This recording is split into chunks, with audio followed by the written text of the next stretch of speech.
The room was packed, every seat in Harvard's grand lecture hall filled, buzzing with anticipation. Rows of bright-eyed students, professors, and community guests waited silently. The soft hum of whispered conversations died down as Dr. Jonathan Wells, a man known for his sharp intellect and unshakable composure, stepped to the podium.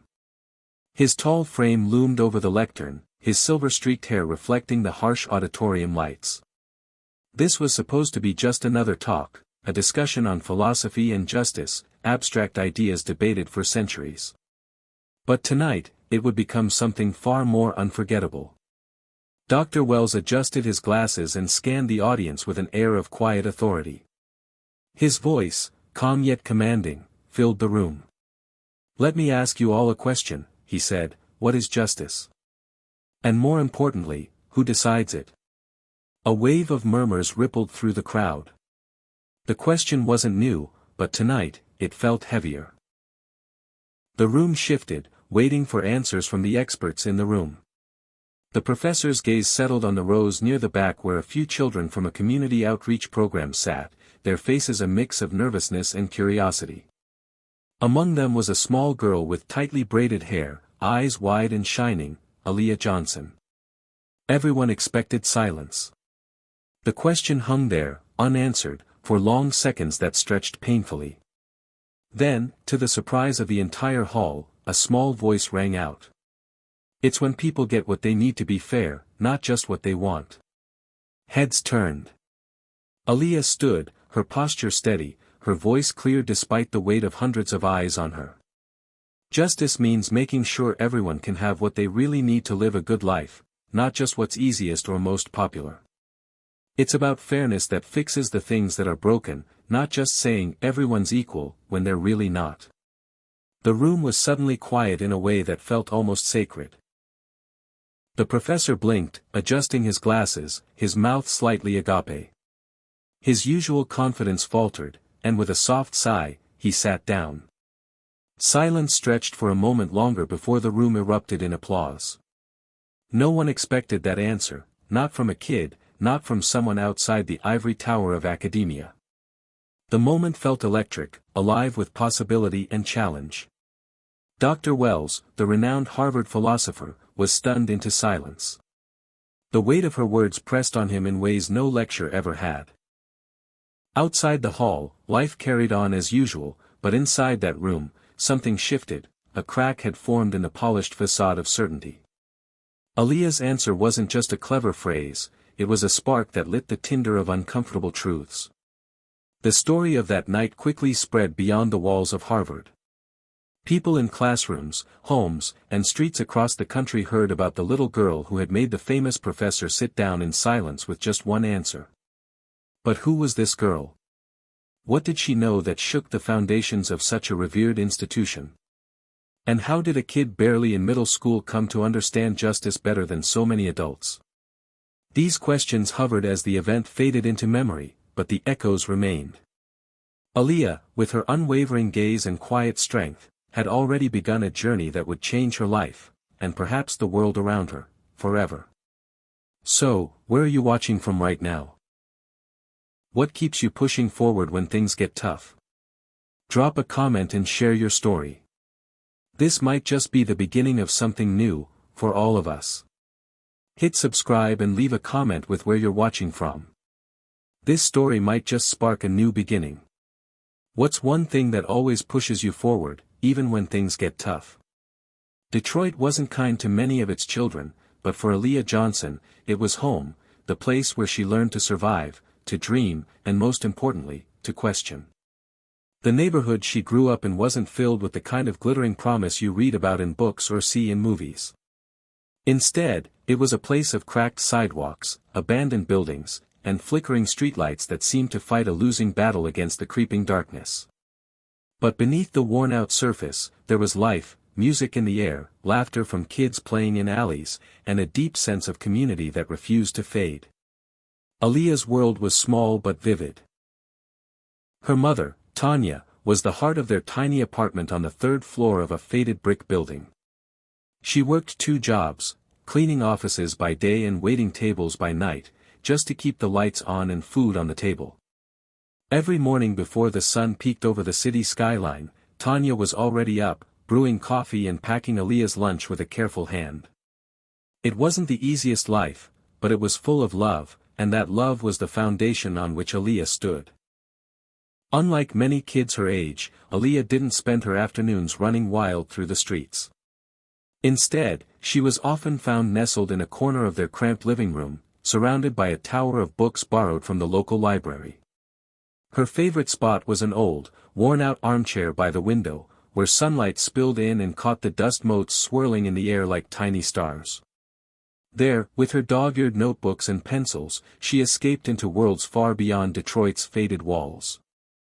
Reading wasn't just a hobby, it was her way to understand things that felt too big or complicated to grasp otherwise. Why were some kids born with everything, while others had to fight for scraps? What did fairness really mean when the world seemed stacked against you? These questions tugged at her mind, never letting her settle for easy answers. At school, Aaliyah was known as the kid who always had her hand raised, the one who asked the teacher to explain things again and again. But it wasn't just about grades or praise. She wanted to understand people, their stories, their struggles, their dreams. Her curiosity was endless, but it was also a shield. Sometimes, when things got too hard at home or on the streets, she buried herself in questions that had no clear answers, hoping to find meaning somewhere. Marcus, her best friend since kindergarten, was one of the few people who saw past the questions. Marcus was loud where Aaliyah was quiet, brave where she was cautious. He lived just down the block, a few streets over, and despite the chaos of their neighborhood, the two of them created their own little world. They shared everything, from secrets to snacks, and when life pushed hard, they pushed back together. Marcus was the person who reminded her to laugh when the days felt heavy, the one who believed in her when she doubted herself. Tanya, watching from the sidelines, held a quiet hope for Aaliyah. She remembered her own childhood, filled with dreams that were never realized, crushed under the weight of poverty and limited chances. With Aaliyah, it was different. Tanya saw something fierce and bright in her daughter, a spark that could not be dimmed by circumstance. She worked herself to exhaustion, not just to provide, but to open doors for Aaliyah, doors she never had the chance to walk through. But even with all the love and determination, life wasn't without its struggles. The neighborhood wasn't safe at all hours, and sometimes the sound of sirens pierced the night, sending chills down their spines. At school, Aaliyah faced teachers who underestimated her or dismissed her questions as distractions. She saw classmates who were fighting battles she couldn't even imagine: hunger, neglect, hopelessness. And yet, through it all, she held on to a stubborn belief that there was more to life than what she saw around her. One afternoon, as she sat on the stoop with Marcus, they talked about the future. Marcus dreamed of becoming a basketball star, while Aaliyah spoke softly about going to college, maybe even Harvard. It was a word she barely understood but had heard enough times to know it meant something big, something almost impossible for a girl like her. Harvard, she whispered, eyes shining. That's where people figure things out. Like, the really hard stuff. Marcus laughed but nodded. You'd be the smartest person there. They wouldn't know what hit them. Aaliyah smiled, but deep down, she knew it wouldn't be easy. Dreams like hers didn't come with guarantees, especially not for a black girl from a place like Detroit. There were so many obstacles: money, expectations, prejudice, that seemed like walls built to keep her out. Yet, there was something else too, a quiet voice inside her that refused to be silenced. It told her that questions mattered, that her voice mattered, and that sometimes the smallest people could make the biggest difference. It was this voice that led her, step by step, toward a moment she never imagined would come, the moment she stood in a Harvard auditorium and made a professor sit down in silence with just one answer. But before that moment, there was a story of hope, struggle, and resilience waiting to be told.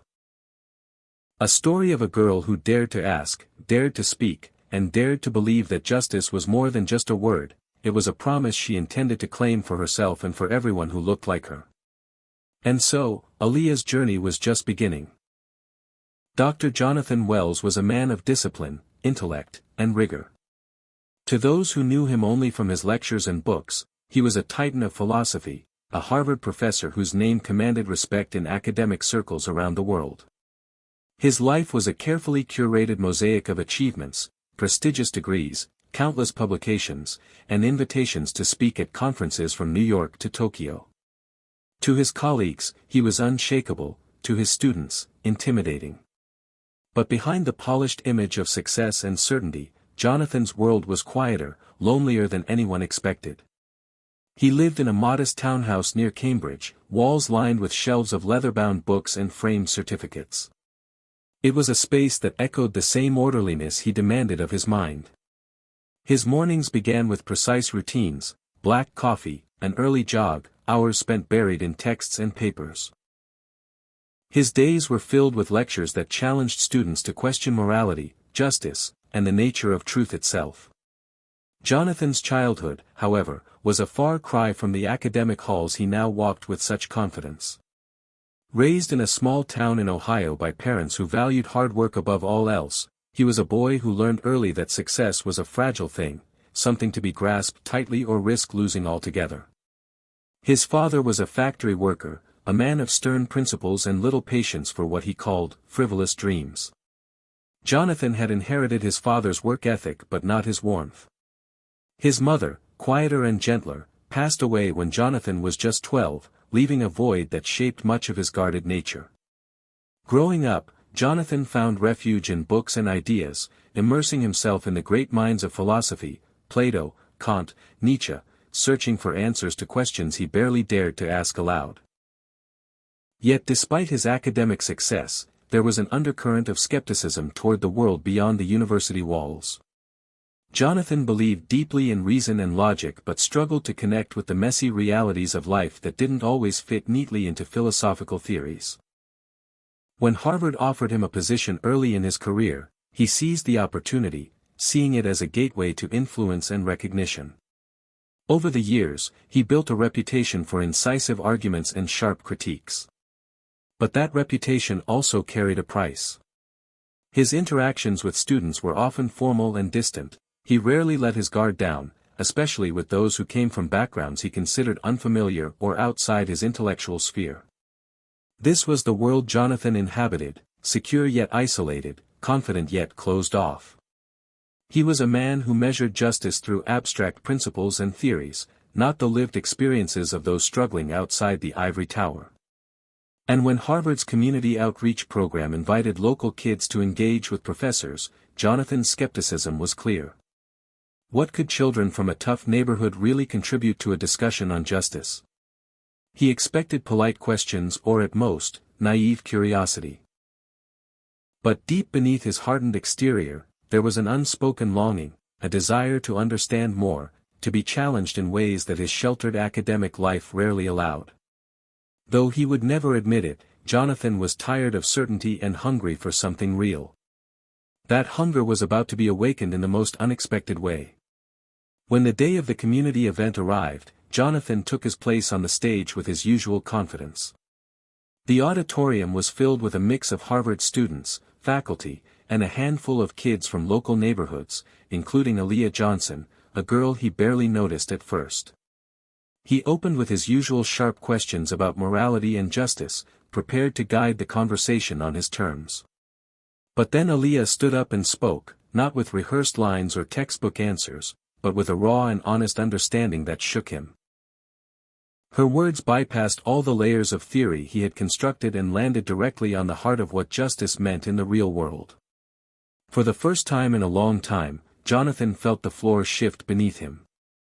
The certainty that had defined his career wavered, replaced by a quiet, profound silence. He sat down, stunned, speechless in a way he never imagined possible. That moment marked the beginning of a transformation, not just for Jonathan, but for everything he thought he knew about justice, wisdom, and the voices that truly mattered. As the applause swelled around him, Jonathan was left with a single, urgent question echoing in his mind: how had this child, with no formal training or academic pedigree, managed to see what he could not? The community center was far from the polished halls of Harvard. Nestled between a shuttered storefront and a rundown diner, it was a modest brick building with chipped paint and flickering fluorescent lights. Inside, the walls were decorated with colorful posters promoting literacy, youth programs, and messages of hope. It was a place where people gathered to find something better, whether it was education, support, or simply a moment of escape from the harsh realities outside. Aaliyah had been coming here for years. The center was a second home, a refuge from the noise and uncertainty of Detroit streets. She loved the way the room smelled of old books and cleaning supplies, the way the worn tables bore the marks of countless arts and crafts projects. But today was different. Today, the center was hosting a special event, a bridge between worlds she'd only ever dreamed of crossing. The Harvard professors arrived in their suits and polished shoes, speaking softly in tones that felt foreign to Aaliyah's ears. The adults from the neighborhood shuffled in, some skeptical, others hopeful. There was a buzz of tension, an undercurrent of questions no one dared to say aloud. Would these professors understand? Would they listen? Jonathan Wells sat near the front, a clipboard in his lap and a carefully measured smile. Across the room, Aaliyah sat with Marcus and a few other kids from her neighborhood program. She wasn't nervous, well, maybe a little, but mostly she was curious. She had prepared questions and ideas she wanted to share, but she also wanted to listen, to see what these people thought about the world she knew so well. The event began with introductions. Jonathan gave his usual opening lecture about justice, weaving complex ideas into elegant sentences. The crowd nodded politely, some taking notes, others just waiting for their chance to speak. When the floor opened for questions, hands shot up quickly, but Aaliyah held back. She wanted to listen first, to understand the conversation before adding her voice. But then, a heated exchange broke out between two professors debating whether justice was best served by strict laws or by compassion. The room grew tense, voices rising. Aaliyah watched quietly, her mind racing. This wasn't what justice looked like to her. To her, justice was about the kid down the street who couldn't afford new shoes, or the single mom working overtime just to keep food on the table. It wasn't abstract debate, it was real, messy, urgent. Finally, when the shouting died down, the floor was opened again. This time, Aaliyah stood. The room hushed instantly. She looked around, meeting the eyes of professors, students, and neighbors alike. Her voice was steady but soft, filled with a wisdom that surprised even her. Justice isn't just laws or rules, she said. It's about fairness for everyone, especially those who don't get heard. It means fixing what's broken, not pretending everything is the same when it's not. The professors exchanged glances. Jonathan's eyes locked onto her, the shock plain on his face. No one expected such clarity from a child. The room fell silent, the weight of her words settling in like a sudden storm. After a pause, Jonathan finally spoke, his voice quieter than before. And what do you think must be fixed, Aaliyah? Her answer was simple, but it hit harder than any lecture. The things that make it hard for people to live good lives. Like not having enough money, or safe places to play, or even just feeling like no one cares. The tension that had filled the room began to melt, replaced by a mix of reflection and respect. Conversations softened, and the barriers between the Harvard professors and the community members started to crumble, just a little. For Aaliyah, it was the first step in a journey she hadn't expected, a journey into worlds she'd never imagined entering. It was the moment she realized that her voice, small as it might seem, could shake even the most established walls. But the path ahead was still uncertain. Challenges loomed large: prejudice, doubt, and the heavy weight of expectations. And as the day ended and the crowd dispersed, Aaliyah knew this was only the beginning. The days after the community event were filled with a strange kind of buzz.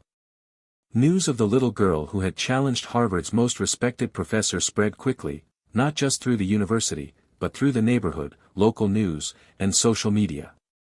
People were talking, debating, even arguing about what Aaliyah had said and what it meant. For Aaliyah herself, though, the excitement came with a heavy dose of reality. Back in Detroit, the neighborhood was still struggling. The sirens at night, the broken streetlights, the weary faces. All of it remained. Aaliyah knew that one answer in a Harvard auditorium wasn't going to change everything overnight. But it had sparked something inside her and others, and that was enough to keep her moving forward. Yet, not everyone welcomed the sudden attention. Some at Harvard questioned why a child from a disadvantaged background had been given the stage at all.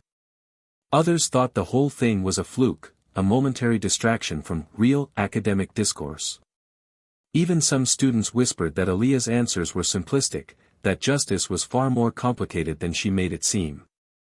Jonathan Wells, too, found himself wrestling with conflicting feelings.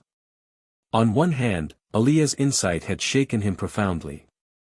On the other, his academic pride bristled at being unsettled by a child. He was a man who thrived on certainty and reason, and this encounter had challenged the very foundation of his worldview. It wasn't just about philosophy anymore, it was personal. One afternoon, Jonathan sat in his office, staring out the window at the Harvard yard, the vibrant green a stark contrast to the storm of thoughts inside his mind. His fingers tapped rhythmically on his desk as he reviewed notes from the event. He knew he couldn't ignore Aaliyah's challenge, but he also feared what it meant for his own standing in the academic community. Meanwhile, Aaliyah felt the pressure mounting. Invitations to speak at other events came with expectations she hadn't anticipated. People wanted to know more about her life, her views, and what she would say next. Some well-meaning adults praised her as a voice for the voiceless, but others saw her as a symbol, an idea to be celebrated, debated, or dismissed. At school, things grew complicated. Some classmates admired her newfound fame, while others teased her for stepping too far outside their world. Teachers who once ignored her questions now watched her closely, some with support, others with skepticism. The weight of all these eyes on her felt heavy, and at times, Aaliyah wondered if she was ready for the spotlight. One afternoon, Marcus pulled her aside during recess. His face was serious. "Aaliyah, you're amazing. But some people don't want you to say what you really think. They want you to be quiet." She nodded, understanding more than she let on. "I know. But if I'm quiet, who will speak for us?" The answer hung between them, a quiet determination that would fuel Aaliyah through the challenges ahead. Meanwhile, back at Harvard, a small group of faculty met privately, debating how to respond to the attention Aaliyah had drawn. Some argued for embracing the community's voice, pushing the university to engage more deeply with real-world struggles. Others warned that academia must remain above politics and protected from emotional appeals. Jonathan listened to both sides, caught in a conflict he hadn't expected. His lectures on justice now felt incomplete, and his students noticed the change. Some welcomed his new openness, while others questioned his wavering authority. The real test came when Jonathan was invited to a televised panel discussion about justice in America. Sitting among seasoned intellectuals and policymakers, he was asked about the community event and Aaliyah's role. His response was careful but honest. "Aaliyah's perspective forced me to rethink what justice means beyond theory," he said slowly. "It reminded me that justice isn't just an abstract ideal but a lived experience. It's easy to talk about fairness in a classroom, but much harder to see it in the daily struggles of real people." The admission surprised many, and for Jonathan, it was both a breakthrough and a risk. He was stepping outside his comfort zone, opening himself to criticism but also to growth. As tensions swirled on both sides, Aaliyah and Jonathan's paths were drawn closer together by more than just that one moment. They were connected by a shared challenge, to redefine justice in a world full of inequality, hope, and stubborn resilience. The journey ahead promised more conflict, more questions, and unexpected alliances. But through it all, one truth remained clear: sometimes, the loudest answers come from the smallest voices. The sun was low in the sky, casting long shadows across the cracked sidewalks of Aaliyah's neighborhood. The air carried a faint scent of exhaust and grilled food from the corner store. Kids played basketball in the cracked pavement courts, their laughter mixing with the distant hum of traffic and the occasional bark of a dog. To some, this place might have looked worn down, overlooked. But to Aaliyah, it was home, full of life, resilience, and stories waiting to be told. That afternoon, she walked the familiar streets with Marcus at her side. They talked quietly about school, the upcoming community meeting, and the way people had been reacting to her words at Harvard. Marcus was protective and steady, the kind of friend who could listen without judgment, who believed in her even when she doubted herself. "You're changing things, Aaliyah," he said as they passed a mural painted with bright colors and images of local heroes. "People are starting to listen because of you." She smiled, but the weight of it settled deep inside her chest. "I don't know if I'm ready to be that person. Sometimes it feels like I'm standing alone." Marcus shook his head. "You're not. We're all with you. This neighborhood, it's tougher than anything those professors have seen. And you speak for us." Their conversation was interrupted by the sharp sound of a car horn. Aaliyah turned to see Mrs. Williams, the elderly woman who ran the corner store, waving at her. "Aaliyah. Come say hi." Inside the store, the shelves were stocked with snacks and essentials, but the warmth came from Mrs. Williams herself. She handed Aaliyah a cold bottle of water and smiled. "I heard what you said at that big school. You made me proud." The simple words lifted Aaliyah's spirits.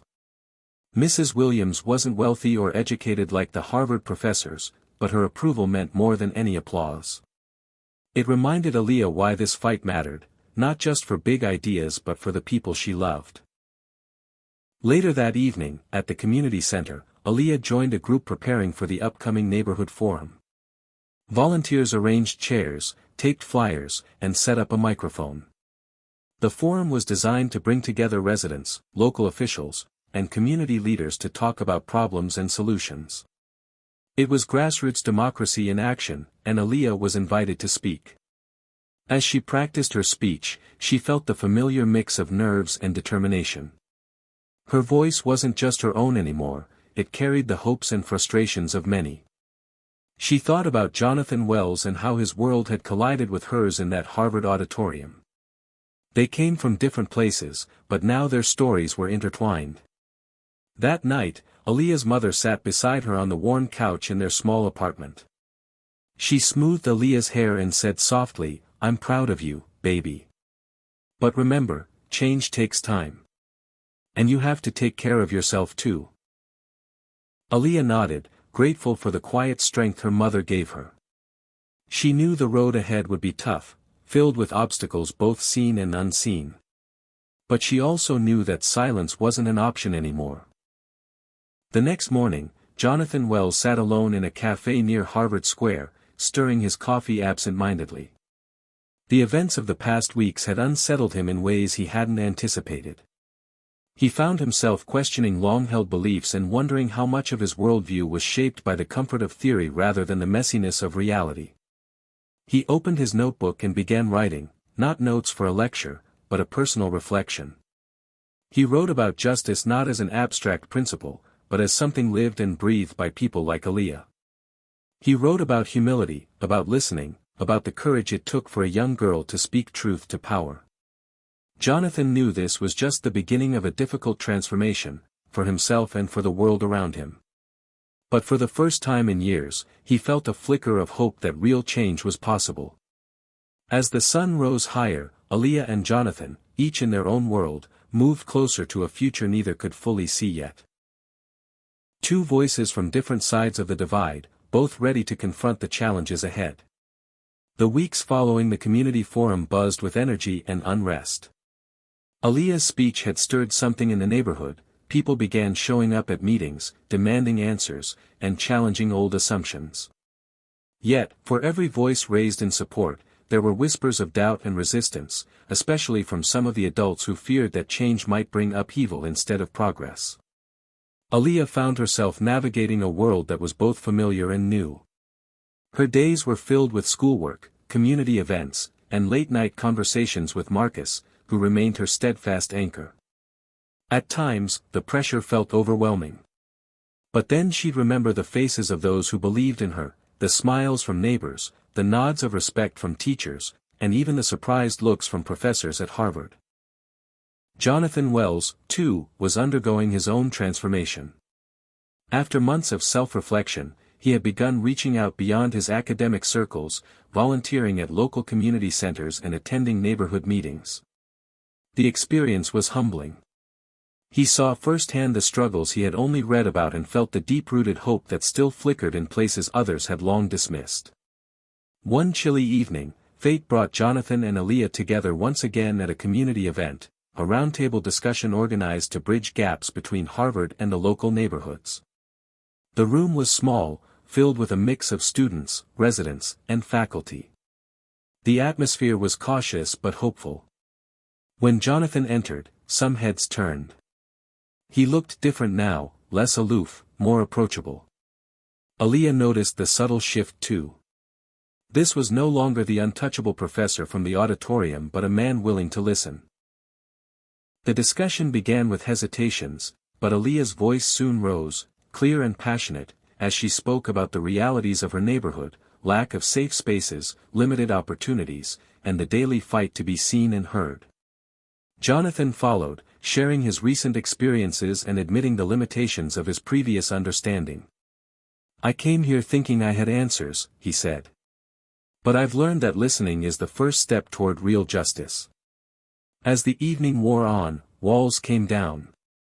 People shared stories, frustrations, and hopes. Aaliyah and Jonathan found themselves on the same side, united by a shared vision of change. Their unlikely alliance began to inspire others, sparking new initiatives and conversations. But the path forward was still fraught with challenges. Old prejudices and systemic barriers loomed large, threatening to derail progress.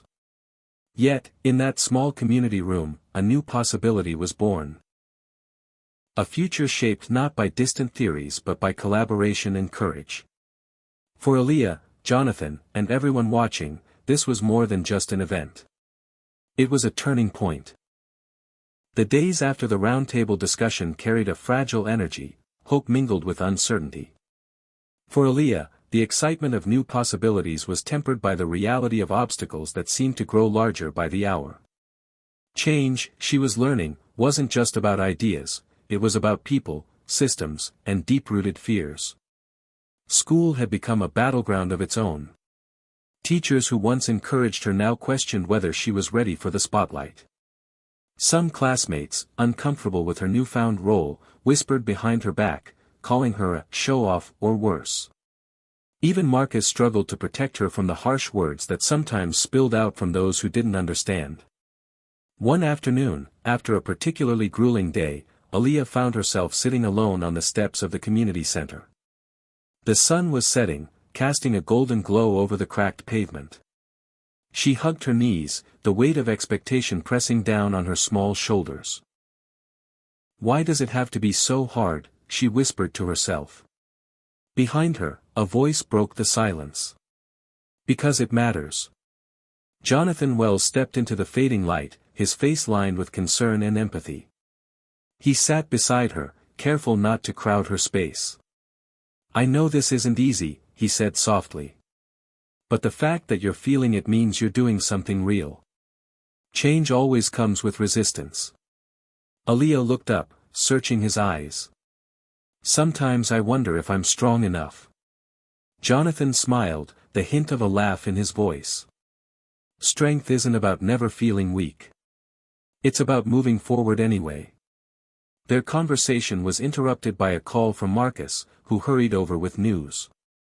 A proposal for new youth programs, championed by Jonathan and supported by some local leaders, was facing fierce opposition.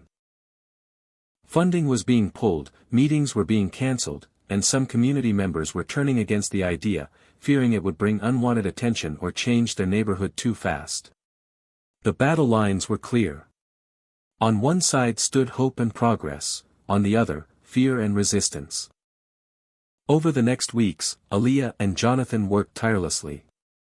They organized community gatherings, spoke at city council meetings, and rallied support from unexpected allies.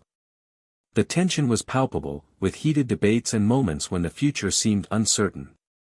Through it all, Aaliyah's voice remained steady, a beacon for those who felt powerless. Jonathan's lectures transformed, weaving in stories from the streets alongside philosophical debates. Together, they challenged the status quo, refusing to let fear dictate the future.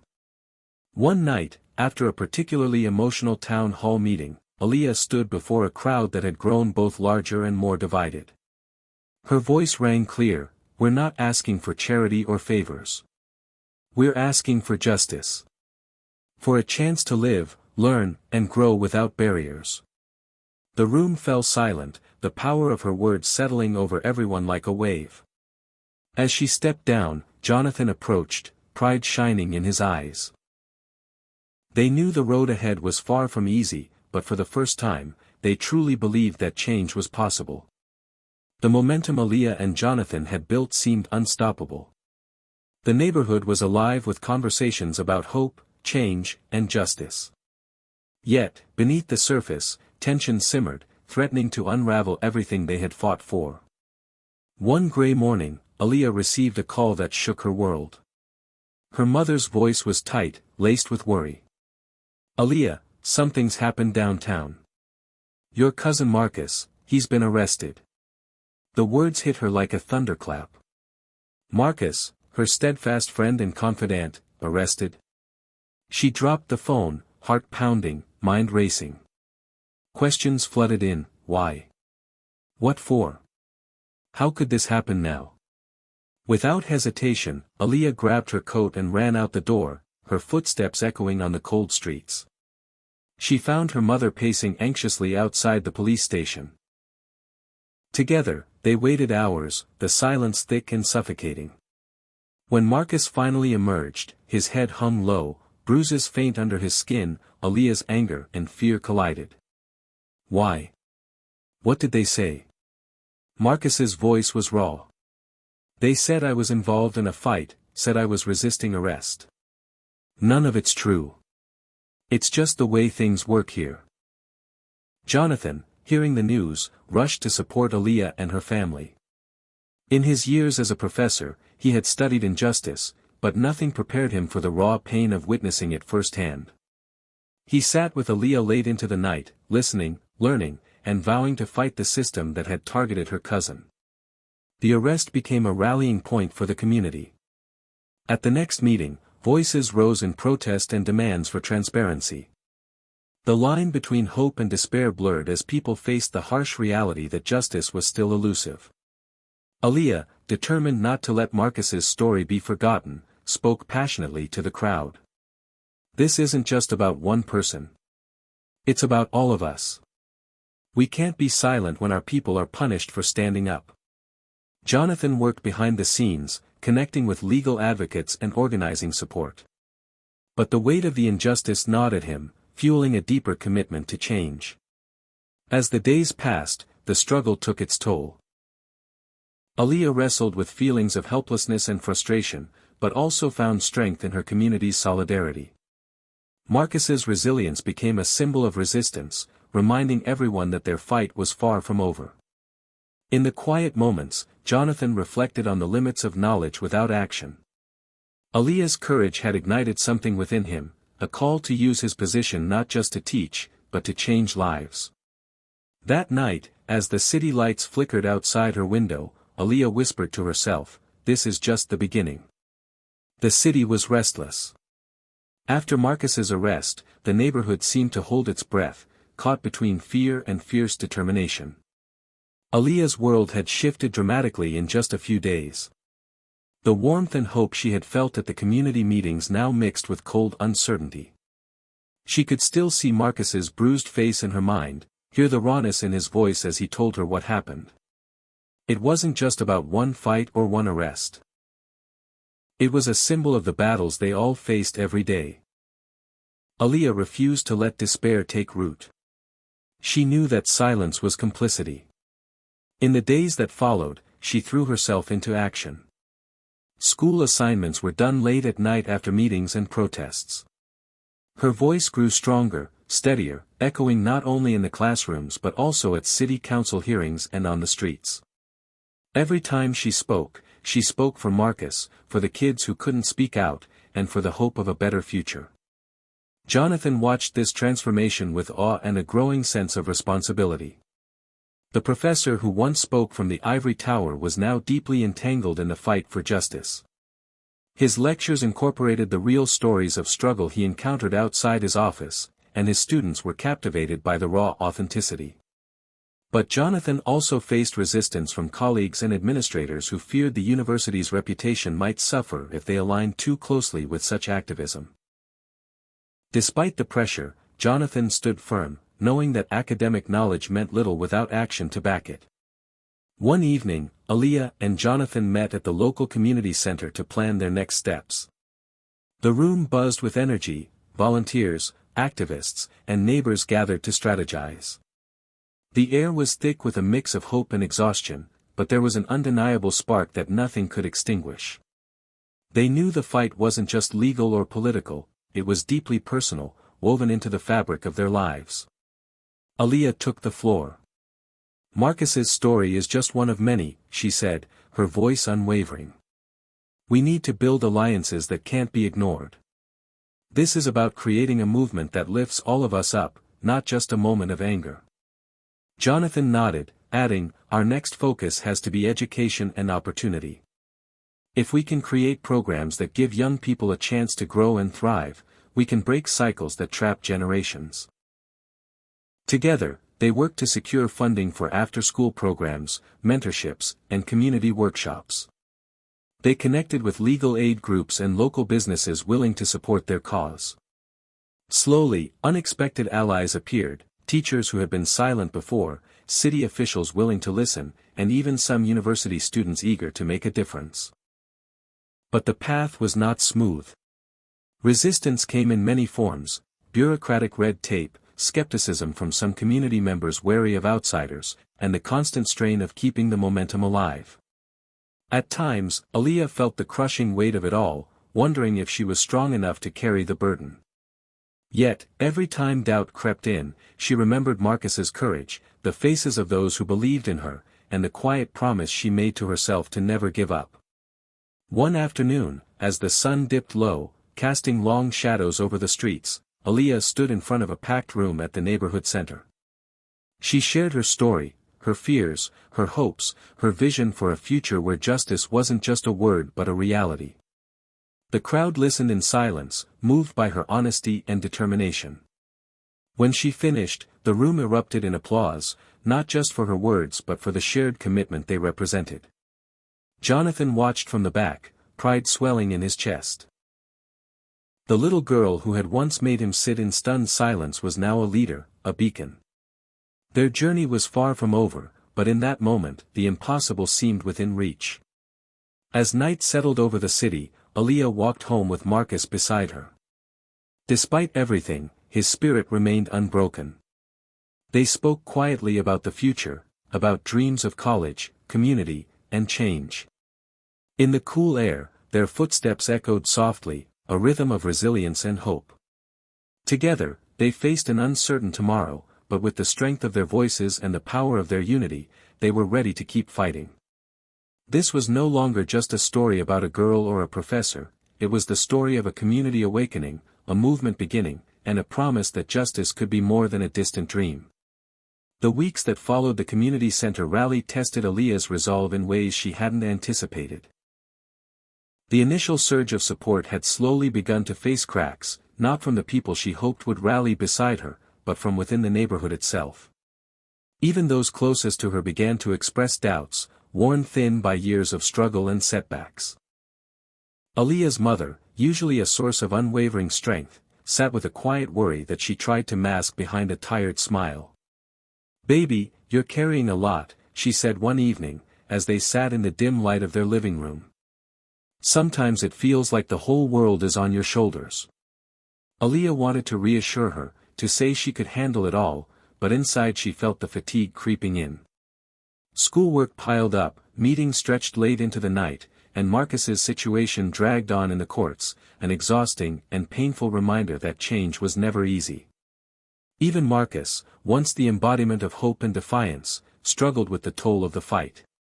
There were moments when anger threatened to consume him, when the weight of injustice seemed too heavy to bear.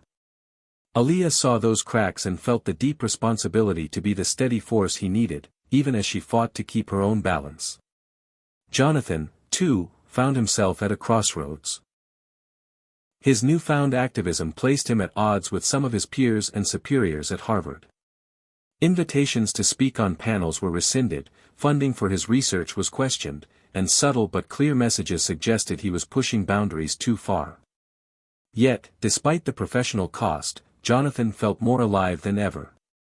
The work with Aaliyah and the community had opened his eyes to truths he could no longer ignore. One afternoon, as Jonathan prepared for a lecture, his phone buzzed with a message from Aaliyah. "Can we meet? Need to talk." He didn't hesitate. The urgency in her words pulled him away from his academic world and back to the neighborhood that had become his second home. They met at the small cafe near the community center, the familiar buzz of life surrounding them. Aaliyah's eyes were bright but weary. "It's getting harder," she confessed. "People are scared. Some think we're stirring trouble. Even some friends say I'm chasing a dream that might never come true." Jonathan reached across the table and took her hand gently. "Fear is powerful. But so is hope. You're not alone in this. We have to keep pushing, even when the path is dark." Their conversation was interrupted by a sudden shout outside. A crowd had gathered, chanting slogans, waving signs, demanding justice for Marcus and others like him. The energy was fierce and raw, a reminder of the deep pain beneath their fight. Aaliyah stepped outside, joining the crowd, her voice rising with theirs. In that moment, the exhaustion faded, replaced by a fierce determination. She realized that the journey wasn't just about winning battles, it was about igniting a fire that could not be extinguished. As the protest wound down, Jonathan and Aaliyah walked home together. The city lights flickered above, casting long shadows on the pavement. They spoke softly about the challenges ahead, the court dates, the community programs, the ongoing struggle to change minds and hearts. But beneath the uncertainty was a shared conviction. They had come too far to turn back. The fight for justice was messy and painful, but it was real, and it was theirs. That night, as Aaliyah lay in bed, she thought about the words she'd spoken at the rally, the faces in the crowd, the promises made and broken. She understood now that strength wasn't the absence of doubt but the courage to move forward anyway. And as dawn broke over the city, Aaliyah made a silent vow: no matter how hard the fight, she would never stop speaking, never stop believing, and never stop fighting for the future they all deserved. Hit subscribe and leave a comment with where you're watching from. This story might just spark a new beginning. What's one thing that always pushes you forward, even when things get tough? The air felt heavier these days, thick with tension that no one could quite shake. The fight for justice, once fueled by fiery hope and clear purpose, was starting to test every ounce of Aaliyah's courage. The court case for Marcus's release dragged on, the legal system slow and unyielding. Each hearing brought fresh disappointment, eroding some of the community's optimism. Aaliyah could feel the weariness settle deep in her bones, a quiet, persistent ache that she tried to ignore. School was no refuge either. Teachers who once praised her passion now offered thin smiles or weary glances, as if they feared what her activism might bring into their classrooms. Her peers grew distant, some unwilling to wade into the uncomfortable truths she forced into the light. Even Marcus, usually so unbreakable, was not immune to frustration. There were nights when he paced the small apartment they shared with Aaliyah's family, his anger simmering just beneath the surface. Jonathan, too, faced his own battles. The university's subtle pressure to tone down his activism intensified. Invitations evaporated, support dwindled, and whispers circulated among faculty meetings. Still, Jonathan refused to retreat. Each setback strengthened his resolve to stand with Aaliyah and the community. He began to see his role not just as an educator but as an advocate, a bridge between worlds too often kept separate. One cold evening, as snow began to fall softly outside, Aaliyah sat with Marcus in the cramped living room. The flicker of a candle cast long shadows on the walls. Marcus's voice was low, raw with emotion. "Sometimes I wonder if it's all worth it. The fighting, the waiting, the constant fear." Aaliyah reached out, taking his hand. "It is worth it. For every kid who looks like us and needs to know they matter. For every family caught in the same struggle. We can't give up." Marcus looked at her, a flicker of hope breaking through his doubt. "You're stronger than me, Aaliyah." She shook her head. "We're strong because we're together." Meanwhile, Jonathan was organizing a series of community workshops aimed at providing youth with resources and skills to navigate a world that often seemed stacked against them. The workshops were a beacon, a place where stories were shared and strength was built. But with every success came pushback. Complaints from neighbors fearing change, skepticism from city officials, and occasional hostility. At one such workshop, Jonathan watched as Aaliyah led a group of kids in a discussion about leadership and resilience. Her voice was steady, inspiring. The room hung on her every word. Jonathan felt a surge of pride mixed with urgency. The stakes were higher than ever. That night, as Jonathan and Aaliyah debriefed, the weight of their work settled between them. "We're making a difference," Jonathan said quietly. "But the fight is far from over." Aaliyah nodded, her eyes shining with fierce determination. "It never is." The coming months would test their courage and conviction in ways neither could foresee. Challenges would rise from unexpected places, forcing them to confront fears they had buried deep. But through every trial, the bond between them, and the community, would grow stronger, a testament to the power of hope in the face of adversity. As the first snow blanketed the city, Aaliyah whispered to herself, "This is just the beginning of everything." The cold winter days seemed endless, but amidst the biting chill, a new opportunity began to emerge, one that held the promise of turning years of struggle into something tangible. It came unexpectedly, a chance encounter that would test Aaliyah and Jonathan in ways they hadn't imagined, pushing them beyond the boundaries of the neighborhood and into a broader, more complex world. It was a quiet afternoon when Jonathan received an email from a colleague at Harvard. The message was brief but significant, a chance to present their community work at an upcoming national conference on social justice and education. Jonathan read the words twice, then called Aaliyah immediately. Her voice, though tired from months of relentless effort, lit up with cautious excitement. This was the opening they had been waiting for, a platform to share their story, their fight, and their vision with people who could amplify their voices. Preparation for the conference became their new focus. Together, they pored over data, personal stories, and the evolving impact of their work. Jonathan used his academic skills to craft a compelling narrative backed by research, while Aaliyah ensured the heart of the story remained raw and real, the lived experiences of the community they both loved. Late nights blurred into early mornings as they rehearsed speeches, prepared visuals, and anticipated the questions they might face.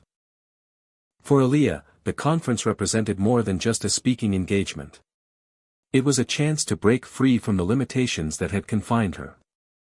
From the narrow eyes of skepticism in her neighborhood to the subtle prejudices she encountered at school and beyond, she knew this moment could change how people saw her, and those she represented. Yet, beneath her determination, a thread of anxiety wound tightly. Could a girl from her neighborhood stand confidently in front of the country's brightest minds and tell her story without faltering?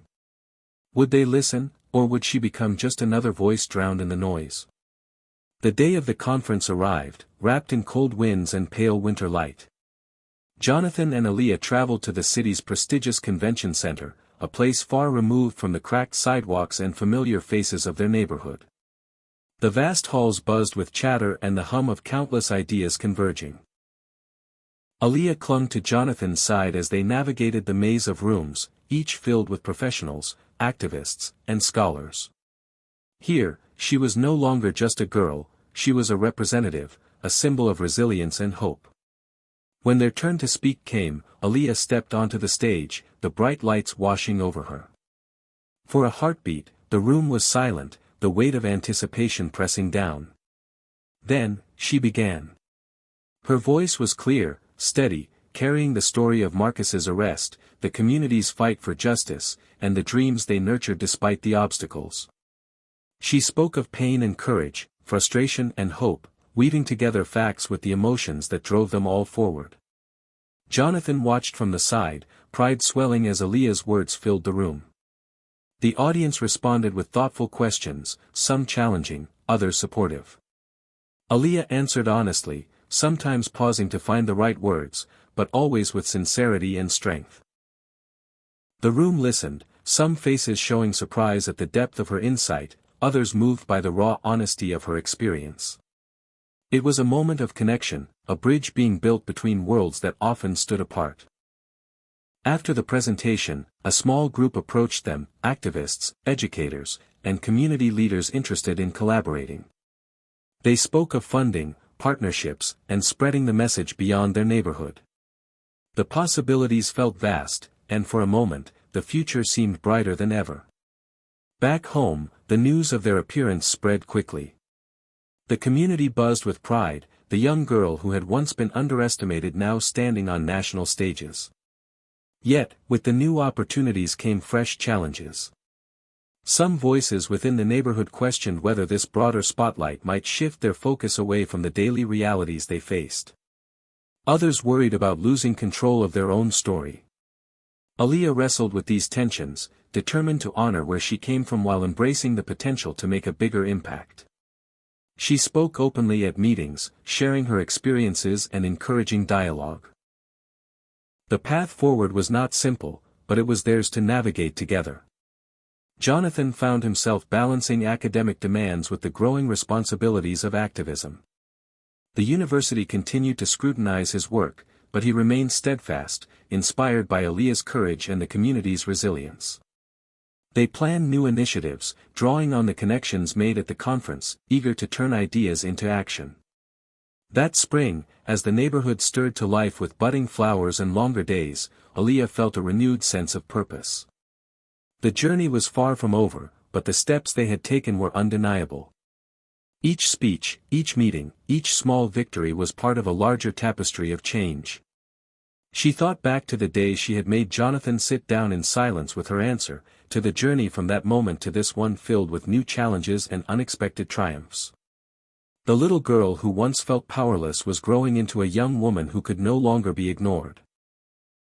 And as the sun set over the city skyline, painting the sky with hues of hope and possibility, Aaliyah whispered to herself, "We're just getting started." The glow of the conference's success was still warm when the first signs of serious opposition surfaced. It started quietly, with anonymous letters sent to the community center and social media posts filled with criticism and misinformation. At first, Aaliyah and Jonathan dismissed them as the inevitable backlash that comes with any fight for change. But the tone grew sharper, the attacks more personal. Rumors spread that their work was stirring unrest, that they were outsiders, meddling in things they didn't understand. One evening, after a long day of meetings and workshops, Aaliyah sat in her bedroom scrolling through comments and messages. The words stung, sharper than any physical wound, and a lump formed in her throat. She showed Jonathan a particularly harsh post that called her a troublemaker, questioning her motives and even her worth. Jonathan's face hardened with anger and concern, but he didn't rush to offer empty comfort. Instead, he reminded her, "This is exactly why what we're doing matters. Because they're afraid of what change looks like." The opposition wasn't just virtual. At the community center, tensions flared. Some longtime residents felt the focus on activism was drawing unwanted attention and putting them at risk. Others worried that Aaliyah and Jonathan's growing visibility was shifting priorities away from immediate needs like jobs and safety. During one heated meeting, voices rose, fingers pointed, and years of frustration boiled to the surface. Aaliyah stood at the center of it all, feeling the weight of expectations and disappointments pressing down. Her heart ached not only for the cause but for the people she loved, people who sometimes didn't recognize the same hope she clung to. Jonathan, too, sensed the strain, his academic world and activist role pulling him in conflicting directions. In the days that followed, Aaliyah struggled with doubt. Was she doing the right thing? Could one girl's voice really make a difference against such entrenched resistance? Late at night, she found herself staring at the ceiling, searching for answers in the quiet darkness. One afternoon, walking home through the neighborhood, Aaliyah passed a group of kids playing basketball. She paused, watching their laughter and energy, a reminder of the community's strength and resilience. Among them was a younger boy who looked up and smiled, a small but powerful gesture that reignited her spirit. She realized that the fight wasn't just about headlines or protests, it was about these everyday moments, the lives she wanted to protect and uplift. Jonathan suggested they take a step back to listen more deeply, to hold smaller, more personal gatherings where fears and hopes could be shared openly without judgment. They organized house meetings, inviting neighbors to speak freely about their concerns. These conversations were raw and honest, sometimes painful, but they allowed wounds to begin healing and trust to rebuild. Through this process, Aaliyah grew in ways she hadn't expected. She learned the power of patience and the importance of empathy. Leadership wasn't about always being loud or bold, sometimes it meant quiet listening and steady presence.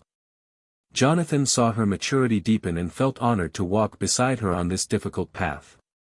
Together, they adjusted their approach, balancing activism with community care. They worked to integrate programs that addressed both immediate needs and long-term goals, building bridges rather than walls. Slowly, the neighborhood began to rally again, not as a fractured crowd, but as a united force. One evening, as they wrapped up a meeting that ended with smiles and hopeful plans, Aaliyah caught Jonathan's eye. "We're stronger than the noise," she said softly. He nodded, "And this fight, it's ours to carry, together." The road ahead was still uncertain, marked by challenges and setbacks, but also by deepening connections and renewed resolve.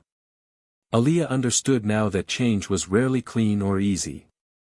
It was messy, complicated, and slow.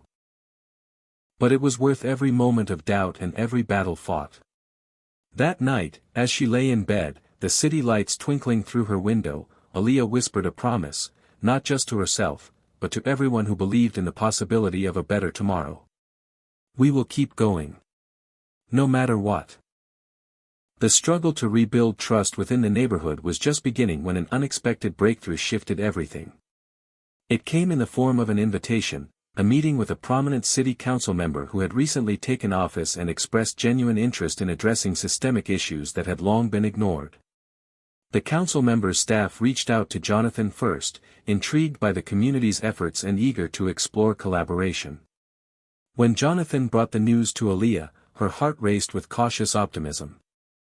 This was the kind of opportunity that could turn years of hard work into real, lasting change. The meeting was scheduled for a crisp spring morning. Jonathan and Aaliyah arrived at City Hall, a grand building that seemed worlds apart from the cracked sidewalks and faded storefronts of their neighborhood.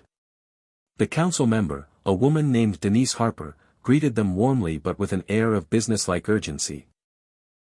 She spoke openly about the challenges the city faced, poverty, policing, education disparities, and about her commitment to tackling these issues head-on.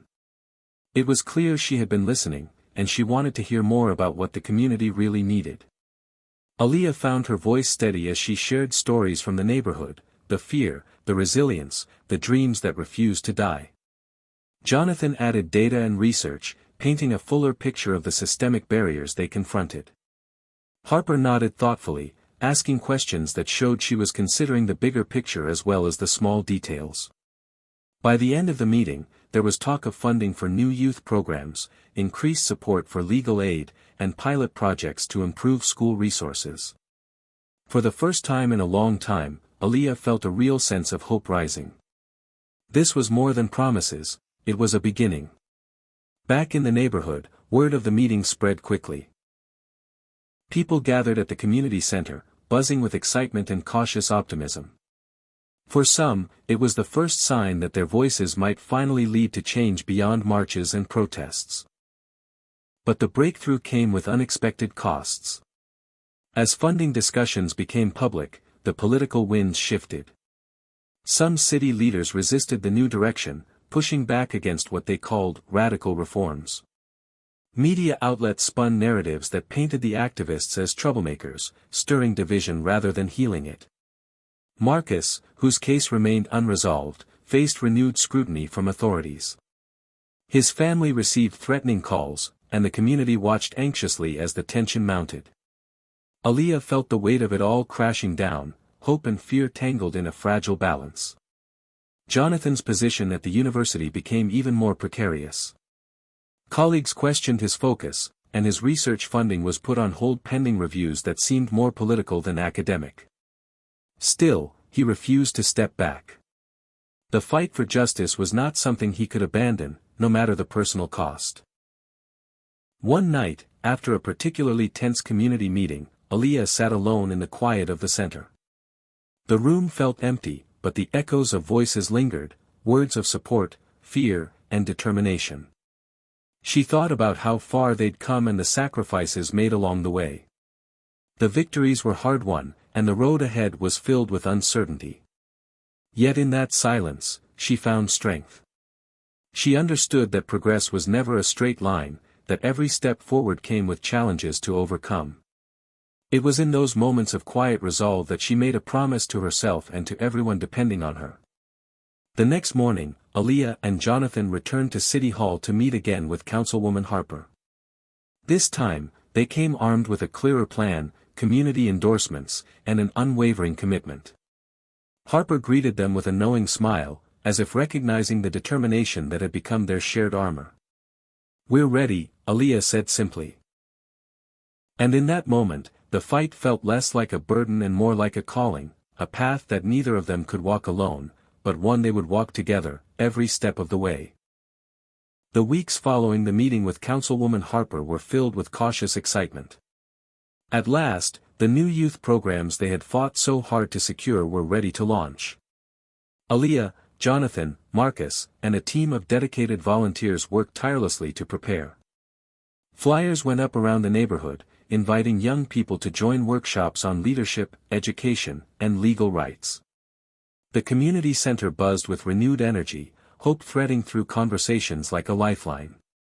On the first day, Aaliyah stood near the entrance, watching as kids trickled in hesitantly, their faces a mixture of curiosity and skepticism. Many had known nothing but struggle and disappointment, so this new initiative was unfamiliar, a fragile promise that might easily break. But as the sessions began, something shifted. The room filled with laughter, questions, and moments of genuine connection. For once, the youth felt seen and heard in ways they hadn't before. Jonathan led a workshop on understanding the legal system, breaking down complex ideas into clear, accessible lessons. Marcus shared his story, not as a victim, but as someone fighting back, embodying resilience and courage. Aaliyah spoke with fierce passion, encouraging the young people to believe in their power to change their lives and their community. The momentum grew quickly. Attendance soared, local media took notice, and support from the city council helped secure additional resources. It seemed as though the tide was finally turning. But just as hope blossomed, obstacles arose from unexpected directions. One morning, the community center's doors were found spray-painted with threatening messages. The words were hateful and intimidating, a stark reminder of the opposition still lurking in the shadows. The atmosphere shifted instantly, fear seeped back into the neighborhood, threatening to undo the progress they had made. Aaliyah refused to let terror silence them. She gathered the community together that very evening, standing before a crowd that looked tired but determined. "They want to scare us," she said firmly, "but we will not back down. This center is a place of hope, of strength. We will rebuild, and we will stand together." The community rallied, painting over the graffiti, organizing neighborhood watches, and increasing security at the center. Volunteers doubled their efforts to make the space safe and welcoming. The incident, instead of breaking their spirit, forged it stronger. Meanwhile, funding for the programs came under renewed scrutiny from city officials wary of the growing attention. Budget meetings were tense and contentious, with some arguing the money should be diverted elsewhere. Jonathan found himself thrust into political battles, balancing the demands of activism with the pragmatism needed to keep the programs alive. At school, Aaliyah faced new challenges. Some teachers, uncomfortable with the changes she represented, tried to discourage her involvement. Rumors spread, and social pressures intensified. But Aaliyah remained unshaken. She knew the road was never easy, and every challenge was a test of her commitment. One afternoon, after a particularly difficult day, Aaliyah sat with Marcus on a bench outside the community center. The sky was gray, and a chill hung in the air. Marcus looked at her, exhaustion etched on his face. "Sometimes I wonder if it's all worth it," he admitted quietly. Aaliyah squeezed his hand. "It is. For every kid who walks through these doors, for every family that feels seen and heard. We're building something bigger than ourselves." His eyes met hers, and a flicker of hope returned. "I don't know what I'd do without you. We're in this together," she said softly. As spring turned to summer, the programs continued to grow, fueled by a community that refused to give up despite the obstacles. New partnerships formed with local businesses and organizations, expanding opportunities for the youth. Stories of transformation emerged, teens graduating, finding jobs, speaking out for justice. Aaliyah, Jonathan, and Marcus stood at the heart of it all, their bond stronger than ever. Each had changed, shaped by the trials they faced and the victories they claimed. The fight was far from over, but for the first time, the future felt within reach. On a warm summer evening, as the sun dipped low and painted the sky with gold and pink, Aaliyah looked around the bustling community center filled with laughter and music. She thought about the journey from that first uncertain day to this moment of triumph. The road had been long and hard, marked by pain and sacrifice, but also by unwavering hope. She smiled, knowing this was just the beginning. The summer days brought a sense of warmth and possibility to the neighborhood that hadn't been felt in years. The youth programs were thriving, and the community center had become a beacon of hope and unity. Aaliyah's heart swelled each time she saw a new face walk through the doors, each eager to learn, to grow, to dream. But just as the momentum built, life's unpredictability reminded them that no victory was ever guaranteed. One morning, Jonathan arrived at the center with news that sent a ripple of surprise and excitement through the group. A local foundation known for supporting grassroots efforts wanted to partner with them, offering financial backing and resources. The foundation's director, a man named Henry Wallace, had heard of their work through city contacts and was impressed by the community's resilience and determination.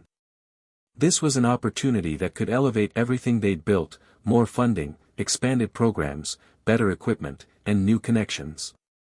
Aaliyah and Jonathan met with Henry in a modest conference room filled with sunlight and the faint scent of fresh coffee. Henry was personable and genuine, but also pragmatic, setting clear expectations about accountability and measurable outcomes. It was clear he wanted to help, but the partnership would require transparency and professionalism. The discussions went well, and soon the foundation's support was formalized. The news spread quickly, igniting fresh hope and enthusiasm throughout the neighborhood. New workshops were planned.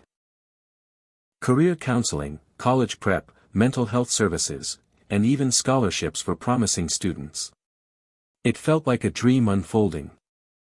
But almost as quickly as the good news arrived, a crisis hit that threatened to undo the fragile progress. One evening, as a storm rolled in, the community center was flooded by a broken pipe. Water spilled across floors, soaked through carpets, and damaged equipment crucial for the programs. The damage was severe enough to force a temporary closure. The news came like a blow. Volunteers scrambled to salvage what they could, but the setback was daunting. Funding was tight, and the repairs would take weeks, maybe months. Aaliyah felt the weight of the disappointment keenly.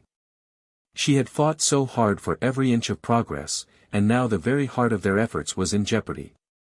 Yet, in the face of adversity, the community rallied again. Neighbors showed up with buckets and mops, local businesses donated materials, and word spread on social media asking for support. The foundation stepped in to help cover emergency repairs, and Henry Wallace personally visited the site, rolling up his sleeves alongside volunteers. This crisis, while painful, brought something unexpected: deeper solidarity. The repairs became a collective effort, transforming frustration into action and despair into determination. Aaliyah found herself inspired by the kindness and strength around her, even when the path seemed steep. At school, the challenges persisted. Some of Aaliyah's peers remained resistant to change, teasing and alienating those involved in activism. Yet others stepped forward as allies, quietly supporting the cause or joining in volunteer efforts. It was a reminder that transformation wasn't just structural, it was deeply personal, requiring hearts and minds to open. Jonathan juggled the demands of securing new funding while staying connected to the community's pulse. The academic pressures mounted, but his commitment never wavered. Together, he and Aaliyah strategized on how to keep the programs alive during the center's closure, organizing pop-up workshops in local churches and libraries. Amid the chaos, Marcus emerged as a quiet pillar of strength. He coordinated volunteers, helped with repairs, and remained a steady presence for the youth who looked up to him. His growth was palpable, from a young man shadowed by fear to a leader grounded in hope. One late afternoon, as the sun dipped low and cast long shadows across the neighborhood, Aaliyah stood outside the damaged center, watching volunteers work. Her heart was heavy but resolute. This setback was not the end. It was simply another chapter in a story of perseverance. Henry approached, wiping sweat from his brow. "You've built something incredible here," he said sincerely. "It's worth every challenge." Aaliyah nodded, feeling a surge of gratitude. "We're just getting started." As night fell, the community gathered for a small celebration, an act of defiance and hope amid hardship. Stories were shared, laughter echoed, and plans for the future took shape under the stars. The flood had damaged their center, but it could not drown their spirit. And in that moment, Aaliyah understood something profound: true change was never about avoiding storms. It was about learning to dance in the rain. The community's spirit was rekindled after the flood, but the calm was tenuous. Just as repairs began and the center slowly came back to life, whispers of a new threat surfaced. A large development company had set its sights on the neighborhood. Plans for a sprawling commercial complex were rumored to be in the works, promising economic growth but also the displacement of families who had called the area home for generations. The news spread like wildfire, sparking anxiety, anger, and uncertainty among residents. Aaliyah learned about the development from Mrs. Johnson, a longtime neighbor who stopped her on the sidewalk one afternoon. "They want to buy out the block," Mrs. Johnson said, her voice trembling. "They say it's progress. But what about us?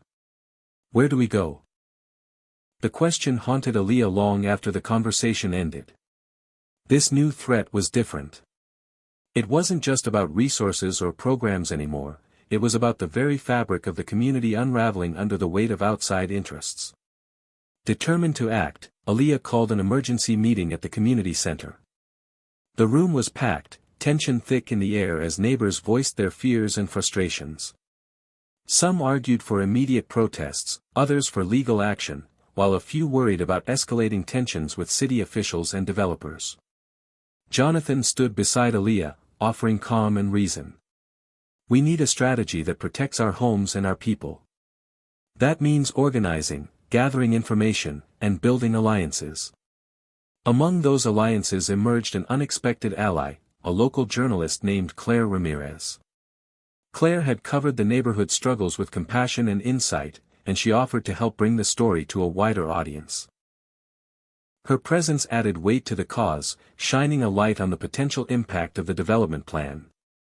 Together, they launched a campaign to raise awareness, combining community meetings, media outreach, and petitions. Stories poured in, families worried about eviction, small businesses fearing closure, elders fearing the loss of their history. The fight became not only about land but about identity, memory, and belonging. For Aaliyah, it was deeply personal. She thought about her own childhood, the streets where she had played, the neighbors who had become family. The community was more than buildings, it was a living, breathing tapestry woven from shared experiences and resilience. As pressure mounted, developers began to push back, hosting public hearings that felt more like performances than genuine dialogues. Some city officials appeared swayed by promises of investment and jobs, complicating the battle further. One evening, after a particularly contentious hearing, Aaliyah stood outside the council chambers with a group of residents. Faces were tired but resolute. Marcus, now a vocal leader, addressed the crowd, his voice steady despite the tension. "This is our home. We won't let it be sold out from under us." The weeks that followed were a whirlwind of protests, legal consultations, and late-night planning sessions. Aaliyah found herself stretched thin, balancing the fight for the neighborhood's future with the ongoing work of the youth programs. Jonathan's research took on a new urgency, documenting the social and economic consequences of displacement. Amid the chaos, a breakthrough came when a council member publicly voiced opposition to the development plan, citing community concerns and promising to advocate for alternatives. The moment sparked hope, but Aaliyah knew the battle was far from over. Late one night, as she reviewed petitions and drafted statements, a call from Mrs. Johnson brought a sobering reminder of the stakes. "Some families are already getting notices," she whispered. "They're scared, Aaliyah. We have to do more." The weight of leadership settled heavily on Aaliyah's shoulders, but so did a fierce determination. This was about more than buildings or politics. It was about people's lives, their dignity, and their future. In the quiet moments, she reflected on how far they had come, from that small girl with a fearless answer that had silenced a Harvard professor to a young woman leading a community on the brink of transformation. The journey had been painful and beautiful, full of setbacks and triumphs. She wasn't alone in this fight. With Jonathan, Marcus, Claire, and the entire neighborhood behind her, she knew they could face whatever came next.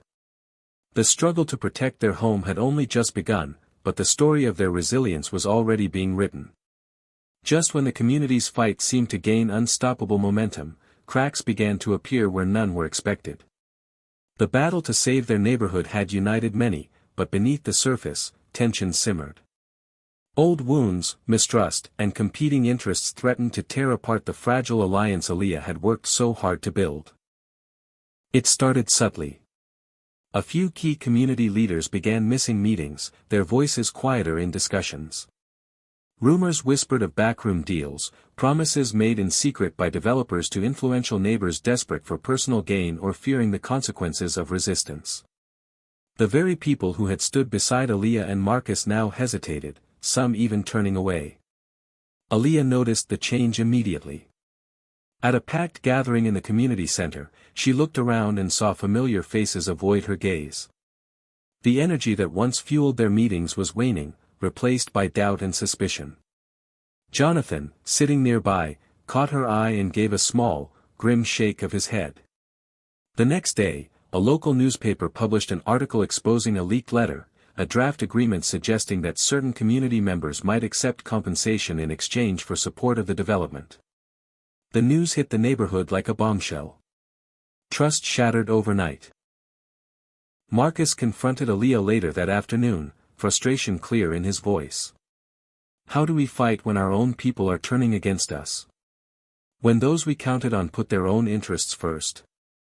Aaliyah's heart ached. She had believed in the strength of their unity, but now she realized the fight was even more complicated. It wasn't just about external forces, it was about the very real challenges of human nature, survival, and fear. Determined not to let betrayal break them, Aaliyah called an emergency meeting. The community center was packed again, but the mood was heavy.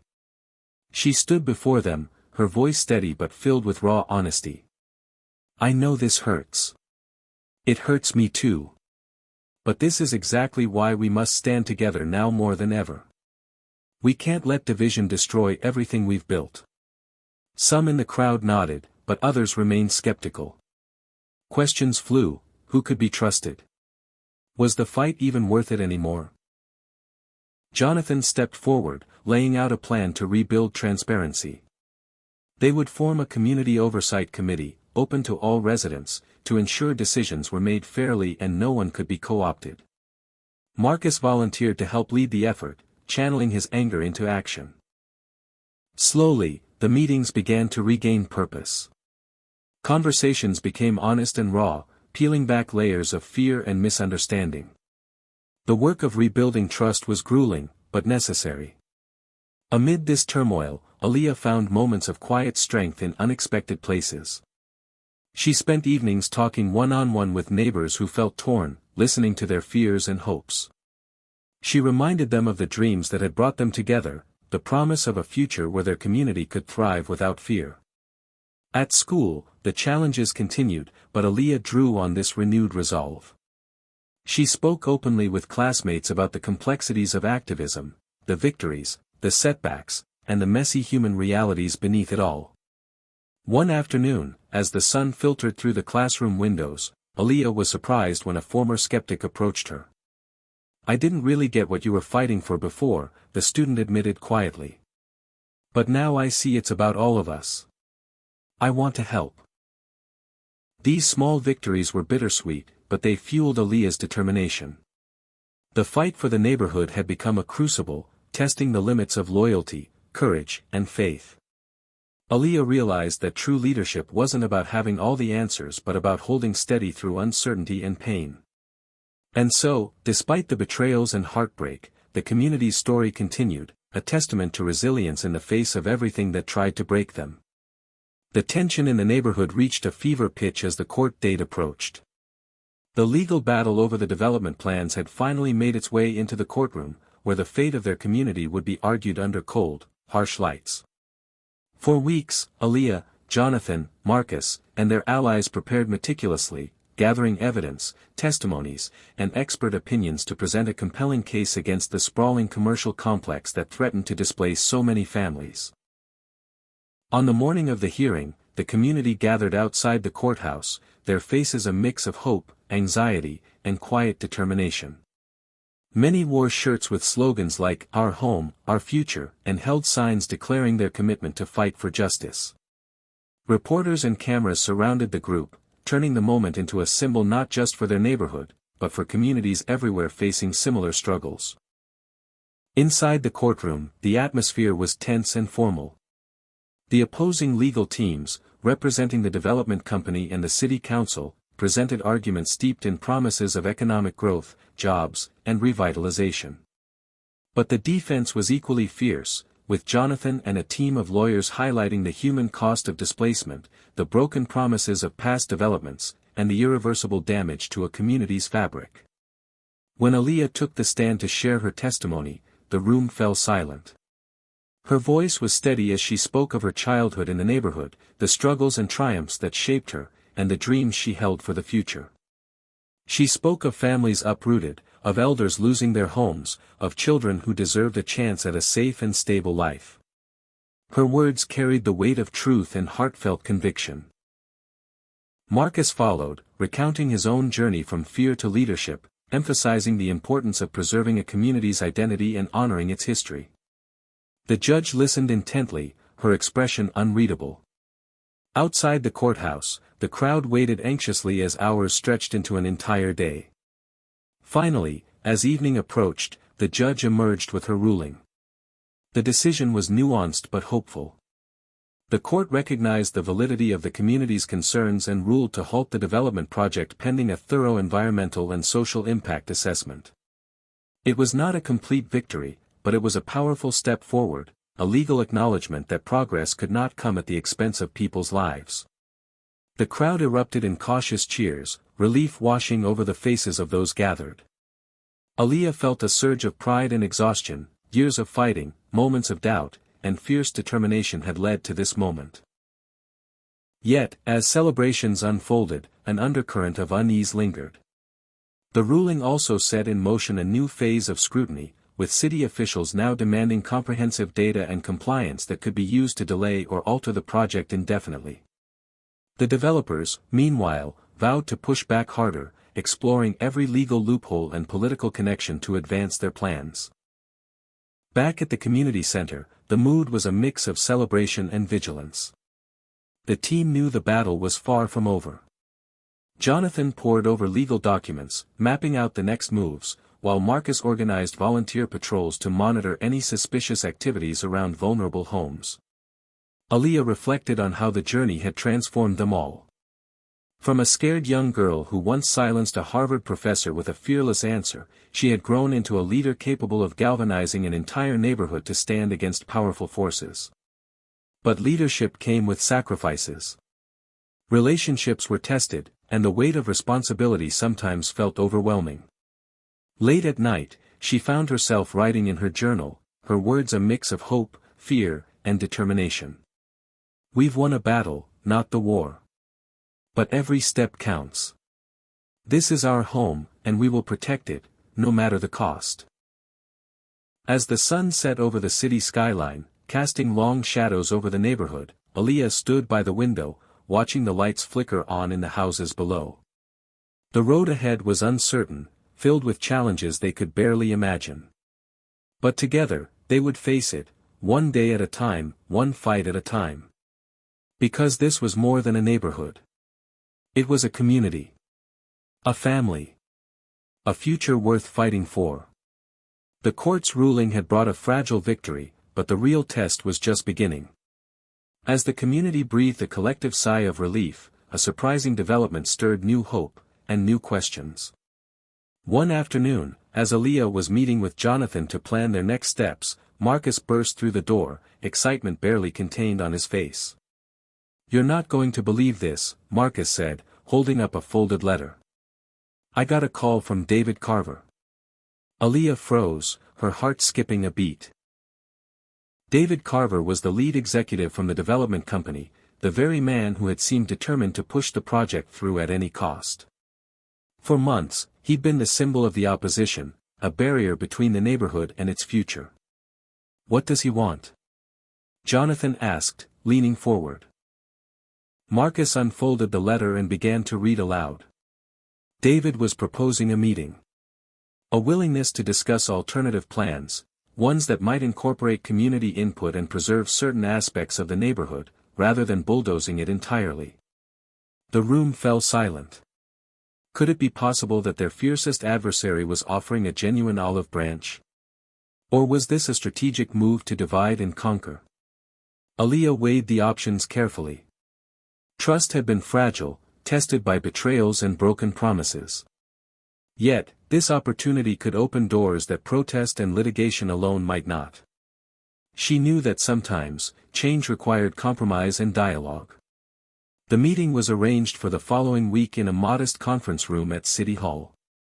When David arrived, he was cordial but guarded, his sharp suit and polished demeanor contrasting with the worn, determined faces of the community representatives.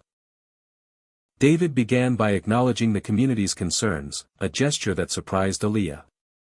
He admitted that the original development plan had been too aggressive and lacked sufficient engagement with residents. He proposed a revised plan that included affordable housing units, preservation of historical landmarks, and community spaces modeled after their own center. As the discussion unfolded, tensions ebbed and flowed. Some community members were skeptical, voicing fears that promises might not be kept. Others saw potential, urging caution but openness. Aaliyah listened carefully, asking pointed questions about timelines, safeguards, and accountability measures. Jonathan pressed on the financial aspects, ensuring that funding for community programs wouldn't be sidelined. Marcus advocated passionately for protections against displacement. The dialogue was difficult but constructive. For the first time in months, the conversation wasn't about confrontation, but collaboration. After hours of intense discussion, an agreement in principle was reached to form a joint task force, made up of community leaders, city officials, and representatives from the development company. Their mission, to co-create a plan that balanced growth with preservation and equity. The news spread quickly through the neighborhood. Reactions were mixed. Some embraced the possibility of a new path forward, others remained wary, concerned that history might repeat itself. Aaliyah understood their fears but also felt a cautious optimism. The fight for their home had evolved, moving beyond resistance toward partnership. In the weeks that followed, the task force met regularly. Meetings were often heated, with passionate debates and hard truths laid bare. But slowly, they began to build something neither side could achieve alone. Through this process, Aaliyah noticed a change in herself. The fierce idealism of her youth was tempered by the complexity of real-world change. She learned that leadership required patience, diplomacy, and sometimes, the courage to embrace imperfection. One afternoon, as she walked through the neighborhood with Marcus and Jonathan, she reflected on the journey. The road had been long and fraught with pain, but also rich with growth and connection. This, she said softly, is what progress looks like. Messy, complicated, but real. Marcus smiled, nodding. And worth every fight. As the sun set behind the city skyline, casting golden light over the rooftops, Aaliyah felt a deep sense of hope. The story of their neighborhood was still unfolding, a story of struggle, resilience, and the power of people coming together to shape their own destiny.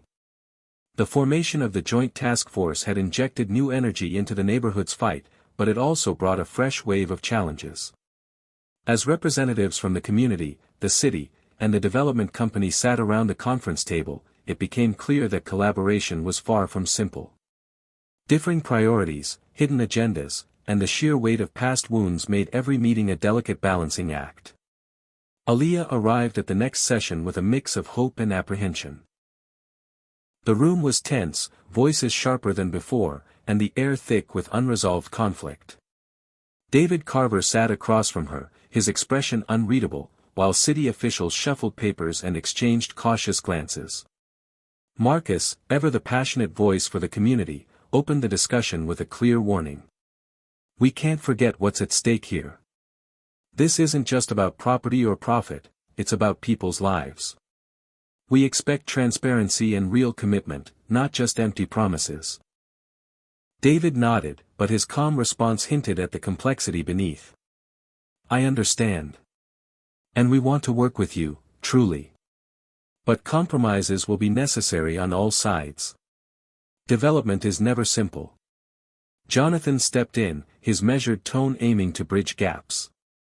Let's focus on concrete steps.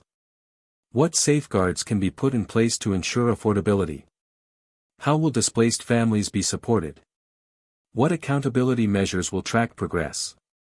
The conversation unfolded with moments of agreement interspersed with sharp disagreements. City officials pushed for timelines that clashed with community desires for thorough impact studies. Developers emphasized financial feasibility, warning that too many concessions could stall or kill the project entirely. The task force meeting stretched into hours, with emotions running high. Outside, the neighborhood watched with a mix of hope and skepticism. Rumors circulated, some accusing community leaders of selling out, others worried about delays prolonging uncertainty. Aaliyah felt the weight of expectation pressing down on her. She spent long nights preparing, seeking advice from mentors, and reflecting on what leadership truly meant in this fraught moment. One evening, after a particularly contentious session, Marcus pulled her aside. We're walking a tightrope, he said quietly. If we lose trust now, the whole thing falls apart. She nodded, feeling the truth of his words deep in her bones. We have to be honest and firm, without burning bridges. As the weeks passed, cracks began to appear within the task force. Some community members grew restless, demanding more aggressive action. Others argued for patience, fearing that pushing too hard might cause the city or developers to walk away. Meanwhile, David's team faced their own pressures. Shareholders wanted quick returns, and whispers of alternative projects circulated in corporate boardrooms. The public relations campaign intensified, aiming to sway public opinion with promises of jobs and modernization. Caught in the middle, Aaliyah struggled to keep the dialogue constructive. She organized smaller meetings with skeptical neighbors, explaining the progress and challenges, listening to fears, and gathering input. One afternoon, a surprising voice emerged during a session, a longtime resident named Mrs. Green, who had rarely spoken before. She shared a story of her childhood in the neighborhood, the changes she had witnessed, and her hopes for a future where families like hers could remain rooted. Her heartfelt words resonated, reminding everyone why this fight mattered beyond politics and profit. Slowly, the task force began to find common ground. Agreements on affordable housing quotas, preservation of key community landmarks, and funding for relocation assistance were drafted. But every win was fragile, vulnerable to the shifting tides of politics and power. Late nights turned into early mornings, and Aaliyah often left meetings exhausted but resolute. She knew the path forward was uncertain, but the alternative, losing their community, was unthinkable. Through it all, the neighborhood held its breath, watching as their future was shaped in rooms they couldn't always enter. Aaliyah stood at the edge of the community center one evening, the cool breeze carrying the sounds of children playing in distant traffic. She thought about how far they had come, from a scared little girl to a leader at the heart of a battle that would define not just a neighborhood, but a generation. The journey was far from over. The fight for justice, dignity, and home was a long road ahead. But in that moment, with the stars beginning to shine above, Aaliyah felt something powerful, the unbreakable strength of a community bound together by hope, courage, and an unyielding belief in their right to belong. The fragile progress that the Joint Task Force had painstakingly achieved was suddenly threatened by forces nobody had anticipated. Just as the community began to believe that their voices might actually shape the future, a new wave of uncertainty rolled in from outside their neighborhood's borders. It started with an anonymous tip to a local news outlet. The story broke one chilly morning, a front-page exposé revealing questionable financial dealings tied to the development company's executives. Accusations of bribery, hidden kickbacks, and under-the-table negotiations painted a picture far darker than anyone had imagined. The very people who had promised collaboration and compromise were now under investigation for corruption. The news hit the neighborhood like a lightning strike. Overnight, trust dissolved into suspicion. Meetings that had once been filled with cautious hope now bristled with anger and fear. Residents questioned whether the entire process had been a sham, an elaborate ruse to buy time while the developers maneuvered behind closed doors. Aaliyah felt the weight of this betrayal keenly. The progress they'd fought so hard to build seemed to crumble in the space of a single headline. She knew that the community needed her more than ever, to lead through the storm, to hold people together even as uncertainty threatened to tear them apart. In the days that followed, protests erupted outside City Hall and the development company's headquarters.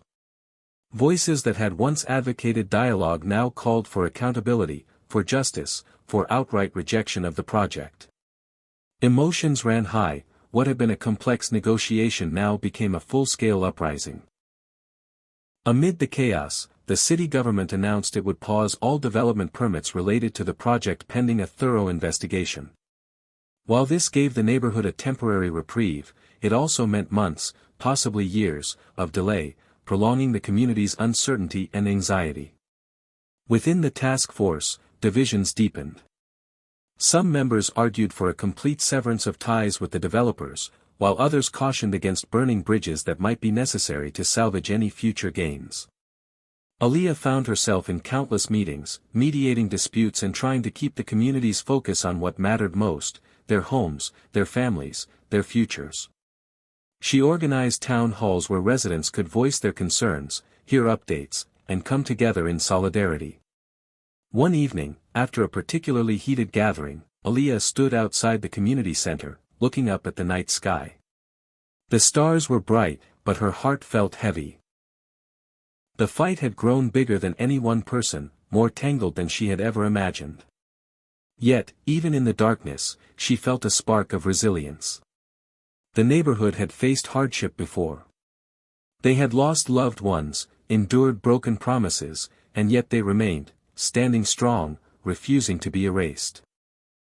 Her phone buzzed with a message from Jonathan, "We're not giving up. Let's keep pushing. Together." Those words steadied her. In the weeks that followed, Aaliyah helped lead efforts to strengthen community oversight, pushing for independent audits and demanding transparency from city officials. She worked tirelessly to keep neighbors informed, engaged, and hopeful. Through it all, she drew strength from the stories that echoed around her, the elderly woman who refused to leave her home despite pressure, the young mother organizing food drives for displaced families, the children who painted murals reminding everyone why this neighborhood mattered. The battle had taken on a new form, one not just against development, but against corruption, injustice, and despair. And as dawn broke over the city, painting the skyline with soft hues of pink and gold, Aaliyah understood something profound, that the true fight wasn't just about buildings or land. It was about dignity, belonging, and the unwavering human spirit that refused to be silenced. No matter what storms came next, she and her community would stand, together. In the wake of the corruption scandal, the neighborhood felt like it was teetering on the edge of collapse. The fight that had once felt so clear, so focused, now twisted into a labyrinth of mistrust and fear. But just when the darkness seemed overwhelming, an unexpected discovery shattered the silence and offered a glimmer of light, a chance for healing and new beginnings. It began with an old box found in the attic of the community center during renovations. Inside were letters, photographs, and journals from decades ago, chronicling the neighborhood's history through the eyes of residents long gone. The faded pages told stories of resilience, hope, and the fierce determination of those who had built their lives here despite hardship and injustice. Aaliyah, Marcus, and Jonathan pored over the materials, feeling a profound connection to the past. They read about families who had faced displacement before, who had banded together to protect their homes and culture. There were records of protests, legal battles, and community celebrations, a rich tapestry of lives intertwined with the very land they still fought to save. One journal, in particular, stood out. It belonged to a woman named Ruth, a local schoolteacher and activist from the 1960s. Her words spoke of dreams for a community where every child could thrive, where diversity was strength, and where justice was a birthright. She had led early efforts to resist urban renewal projects that threatened to erase the neighborhood, leaving a legacy of courage that echoed through the years. The discovery sparked renewed purpose. Aaliyah organized a community event to share these stories, inviting residents to connect with their shared history and draw inspiration from those who came before. The turnout was overwhelming, people of all ages gathered, listening intently as elders recounted their memories and younger generations found pride in their roots. That night, as the crowd dispersed, Aaliyah stood beneath the glowing streetlights, feeling the weight and power of the moment. The past was no longer distant, it was a living force guiding their fight. But the revelations didn't end there. As they delved deeper into the archives, the task force uncovered evidence of previous agreements between the city and community leaders, promises made but never fully honored. Documents showed that affordable housing quotas and community input had once been written into development plans, then quietly sidelined. This knowledge ignited a new strategy. Armed with historical proof, Aaliyah and her team could hold officials accountable, demanding the city honor its commitments and renegotiate plans with the community at the center. The news spread quickly, energizing the neighborhood. Protest signs now carried slogans like "History Matters" and "Keep Our Promise." The movement was no longer just about resistance, it was about reclaiming agency, rewriting the narrative on their own terms.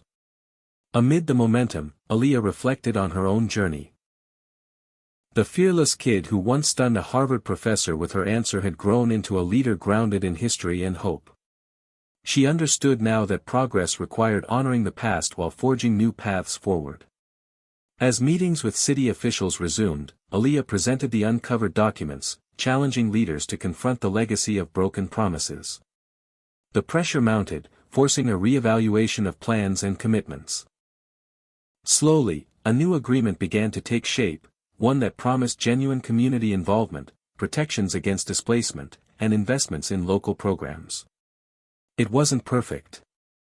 There were still battles ahead. But for the first time in a long time, the neighborhood felt seen and heard. That evening, Aaliyah stood on the steps of the community center, watching families gather for a block party celebrating their heritage and resilience. Music filled the air, children laughed and danced, and neighbors shared stories and food under strings of glowing lights. In that moment, she understood something deeply true: the fight for home was not just about buildings or policies, it was about people, their stories, their connections, and their shared dreams.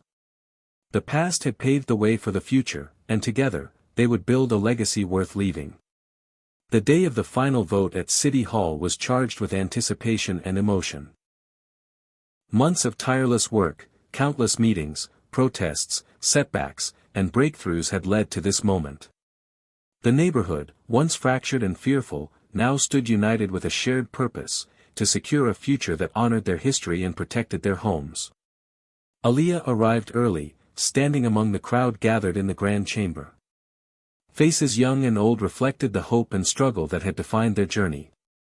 Children clutched signs bearing their dreams, elders wore expressions of cautious optimism, and community leaders exchanged determined glances. The city council members took their seats, the room falling into a heavy silence.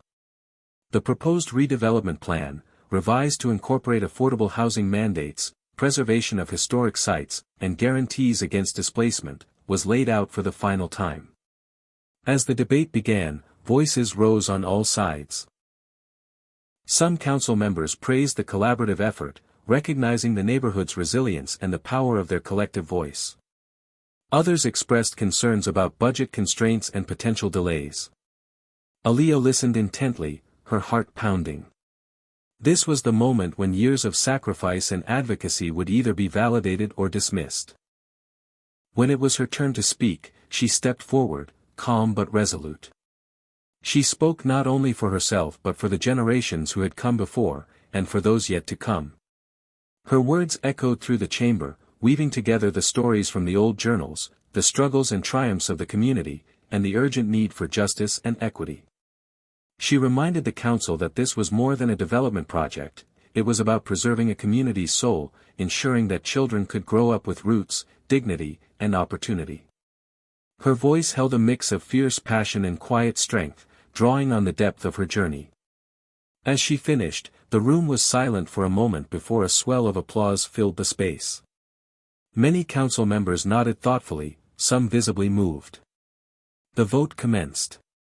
One by one, voices echoed through the chamber. When the final tally was announced, the revised plan passed with a decisive majority. Cheers erupted. Tears of relief and joy streamed down faces in the crowd. Aaliyah hugged Marcus and Jonathan, their smiles radiant but tempered by the gravity of what had been won, and the work still to come. Outside City Hall, the neighborhood gathered in celebration. Music, laughter, and heartfelt speeches filled the streets. For the first time in years, the future felt alive with possibility. In the days that followed, implementation began. The Joint Task Force transformed into a community oversight committee, ensuring that promises were kept and voices remained central. Affordable housing units broke ground, historical sites were preserved, and local programs flourished. Aaliyah found herself standing on the threshold of a new chapter, not just for her neighborhood, but for herself. The journey had changed her profoundly. From a curious, brave kid challenging a Harvard professor with a simple answer, she had grown into a leader embodying resilience, compassion, and unwavering hope. One quiet evening, as she walked through the now bustling streets, she paused to look at a mural painted on the side of the community center. It depicted generations of neighbors, past and present, linked hand in hand beneath a sky filled with stars. She smiled softly, understanding that this mural was more than art, it was a testament to their shared history and the enduring spirit that had carried them through. The fight had been long and hard, marked by pain and sacrifice. But it had also been filled with love, courage, and an unbreakable bond. The neighborhood was no longer just a place on a map, it was a living, breathing community, thriving because its people refused to be erased. Aaliyah whispered to the night, "We did it. We're still here." And with that, she stepped forward into the future, one built on hope, justice, and the power of people standing together. Hit subscribe and leave a comment with where you're watching from. This story might just spark a new beginning. What's one thing that always pushes you forward, even when things get tough? The air was thick with tension as the community gathered once again in the old gymnasium that doubled as their meeting hall. Outside, the sounds of distant sirens and city traffic hummed in the background, but inside, the focus was sharp, the stakes higher than ever. After months of dialogue, setbacks, and small victories, a new chapter in the battle for their neighborhood was beginning, one that no one could predict but everyone knew would change everything. Aaliyah stood near the entrance, watching faces familiar and new alike file in, families who had lived here for generations, young activists fired up with fresh ideas, elders whose wisdom had guided the community through hard times. She could see the weariness in their eyes but also the spark of determination that refused to die out. Marcus was at the center, rallying the crowd with his usual fiery passion, but even he seemed tempered by the reality of the fight ahead. The development company's representatives had sent word of a revised proposal, one that, on the surface, seemed more promising but still left many questions unanswered. It was clear that the negotiations were far from over. As the meeting began, the mood was cautious but hopeful.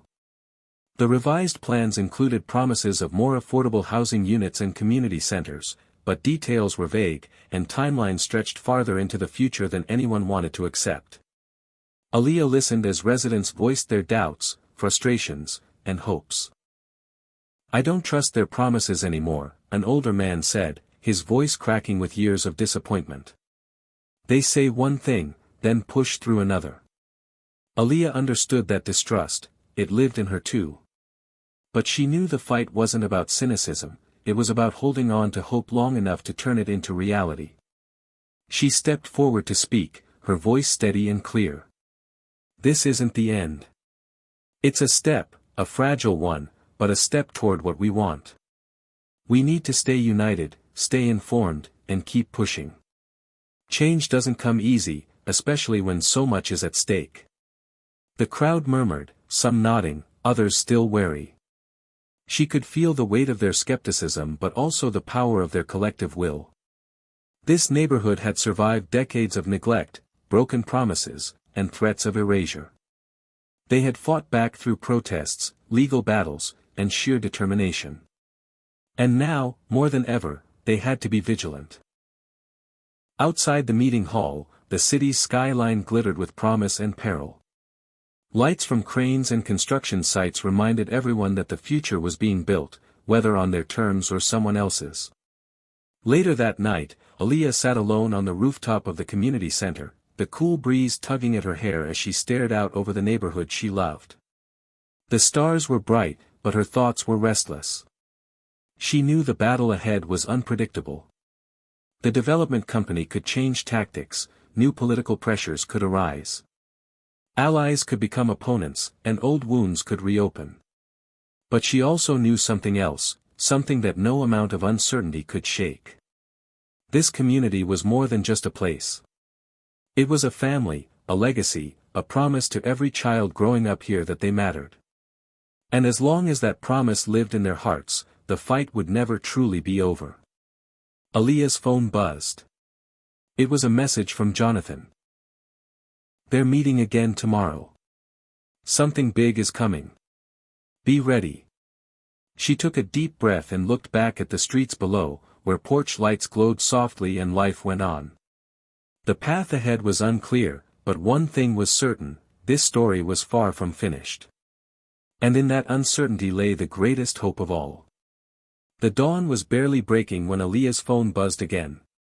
The message from Jonathan was brief but urgent: "Meet at the old warehouse. Now." The street outside her apartment was still quiet, save for the faint hum of early morning traffic and the occasional chirp of a bird waking to the new day.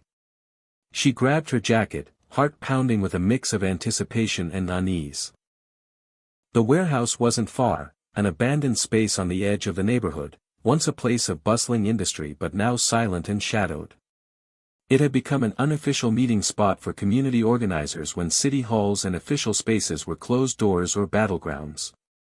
As she approached, she could see a small group gathered near the rusted loading docks: Marcus, Jonathan, and a handful of others whose faces reflected the long nights and heavier burdens they all carried.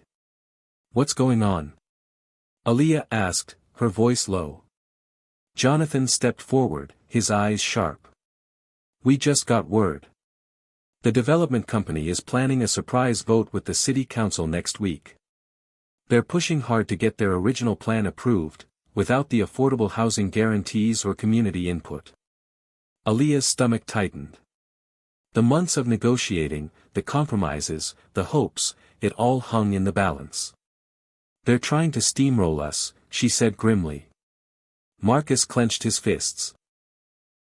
We can't let that happen. If the vote passes as it is, it'll mean displacement for hundreds, maybe thousands. We've got to act fast. The group quickly fell into planning mode. Calls needed to be made, allies rallied, the community informed. The urgency was palpable, time was their enemy, but they refused to be cowed.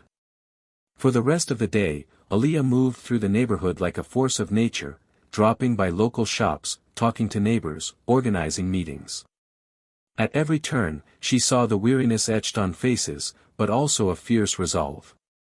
Parents worried about their children's futures, elders fearful of losing the homes they'd fought to keep, young people ready to rise up. That evening, a candlelight vigil was called in the community park, a symbol of hope and resistance in the face of looming threat. As twilight deepened, hundreds gathered, their candles flickering like stars against the darkening sky. Speeches echoed, stories were shared, and hands clasped together in solidarity. Aaliyah stood at the front, her heart full. This is more than a fight for land, she said, her voice carrying over the crowd. It's a fight for our dignity, our history, and our future. We've come too far to let it slip away now. The crowd erupted in cheers, their energy both a bomb and a battle cry. But as the night wore on, Aaliyah found a quiet moment alone near the edge of the park. She looked up at the stars, the weight of the days ahead pressing down. She thought of Ruth's journal and the generations who had fought similar battles, whose courage now gave her strength. The road was uncertain, the challenges immense. But in that moment, beneath the vast night sky, Aaliyah made a silent promise: no matter what came next, she would stand firm, for her community, for the future, and for every voice demanding to be heard. Because this fight was theirs. And they would not back down.